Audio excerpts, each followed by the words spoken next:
Thank you so much, Clara, for organizing the tour of the Parliament for us. It was really interesting and knowledgeable to know about your party and what your party is doing for the people. However, I have some questions, and I wouldn't take much of your time because I know that you're too busy and you need to go for the dinner. Thank you So, so much. I understand, and I'm sure that you've met a lot of expats and immigrants coming from different countries to Luxembourg. So, what is it one thing you find in common in those people? That's a great question. And if I have to choose just one thing, I think it's all of us expatriates are looking to make friends, new friends. Correct. Because we arrive all to a new country, we don't have our support group around us. And I think that's one thing that we are really trying to find some people we could get along.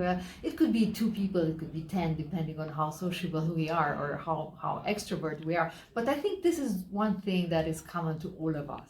You're absolutely right, because when I came here first, I was looking for someone to connect to talk to, maybe a known person or a friend. So I'd like to move on to my next question. So being an Indian, I really want to ask this question. Have you ever experienced is this a good memory of someone you met from India that has impacted or affected your life in a good way? Like, is there an experience or memory that you have of them? Yes, there is one thing that I always I remember really like because it marked me a little bit. I have a good friend who's actually also in the party. He's the founder of the Indian Business Chamber of Commerce Oh, that's here great. in Luxembourg, Yeah. Sudhir. And I went to the Diwali party last year Perfect. with him and some other friends, Sahil and some other. And actually, what I really loved is that when we left, somebody came to him and touched his food. Oh, yes, yes, And I was correct. so, That's the so tradition. humbled by this gesture because it shows how much you guys respect the elderly, you know. And I Totally. thought that, wow, this is like, I felt, you know, my skin Goosebumps, was like, yeah. really, this really had a huge impact on me. And I talked to my friends afterwards, and they told, yes, this is a sign of respect. And I love that. I love that you have this respect in your community for the elder people, and that's something I really, yeah. Yeah, that's kind of a blessing, taking blessing from elders. Absolutely, yes. One last question.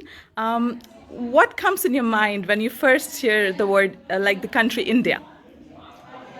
Yes, of course, the first thing would be food. Have you There is tried one- any? Yes, but there is a second thing actually that comes to my mind, and this is a woman that I really admire. Okay. And it's Indira Gandhi, because she was the Yes. second woman ever elected head of state in the world, and also because I'm passionate about languages. She was the one who actually inscribed in the constitutions the use. Of both languages, Hindi and English, and I find this amazing because you have this such big advantage towards everybody, you know, like using since you're a child all Correct. these two languages. So that's why I really admire her, also for other things. But so this would be the two things that come right To away your into my mind. mind. Yeah, you know more than me about India, I think. But thank you so much for giving your time and answering questions for me. Great Thanks a lot for this pleasure. tour as well, and I won't take much of your time. Thank Thank you so you. much as well. Yeah.